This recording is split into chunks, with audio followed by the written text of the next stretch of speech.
Today I'm showing you how to use this AI image generator that lets you take your own face and create a whole bunch of images of whatever you want using your face that looks just like you. It's free to use, it's very easy, and it's a lot of fun. So let me show you how to use it. Okay, so this is the website. It's called Artflow. I'm going to have a link directly to this in the description. And once you're here, if you look on the left-hand side, you're just going to want to go to sign up. And I find the best way to make an account is just sign in with Google. So I'm going to do that. So now that I'm signed in, I just go to the left-hand side here. There's a section called Character Builder. Click on that. Then make sure this tab that says Actors is selected, not Characters. And this button here that says Create Your AI Actor is exactly what we want to click on. And this screen will pop up. So what you could do here is select your gender, your age, so whether you're an adult or a child, and then you're going to give yourself a name. Now the name is going to be important later, so make sure you remember it. For me, I just do my real name, David. And what you got to do now is upload 10 to 20 images of yourself. So if you don't have any, obviously you could just take out your phone and take some selfies and stuff like that. As you can see, it's recommending that you have different angles, different facial expressions, and light conditions. So just make sure your pictures are well lit. It's best if you have different angles of yourself. Those will just make your image results way better. So when I did this, I uploaded about like 12 images. So just whatever you have. And you do that by dragging and dropping your files right here. Or you can click browse, or you can click this plus icon here. And once you have enough, you just go ahead and click upload right here. And once you submit that, right here there'll be a section that's telling you that it's creating your avatar. Sometimes it says it could take up to 1 to 2 hours. Sometimes it's less than that. So as you can see, mine is right here. That's not a picture of me, by the way. That was just auto-generated and put there. But if I hover over it and click create image, it'll bring me to this creation screen. I've already made a lot of different ones. Now these were automatically generated for me. I didn't even put these in, but that looks super accurate. Like that looks just like me making a video, just in a different room. Then it also made these, which is pretty cool. And I just went through and started making all sorts of stuff. So this is me as a chef. This is me in a well-dressed suit. I actually like this. This came out really good. And this is like a cool cyberpunk themed one.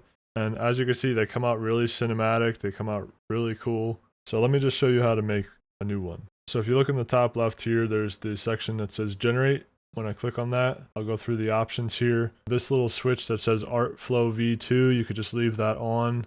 Underneath the section that says image type, right here you'll have the option of portrait or general. It gives you a brief description of which each is, but I just keep it on general. Then right here you can select the size of your photo. So you can do a square, which is a 1x1. You could do like a landscape rectangle, which is 3x2. Or you can do kind of like a selfie smartphone image in vertical format with a 2x3. So I'll leave it on 3x2. This director mode switch here is really cool because this lets you actually place where you want to be on the image. You could do like close-ups, extreme close-ups, a full body shot, and you could actually rotate yourself to whatever angle you want. So I actually used that director mode to make this image, which seems awful at first, but I was just trying to recreate this meme from a while ago, but it came out pretty funny. And I used that director mode to position myself properly. So back to creating the image. Below the director mode, there's the prompt section.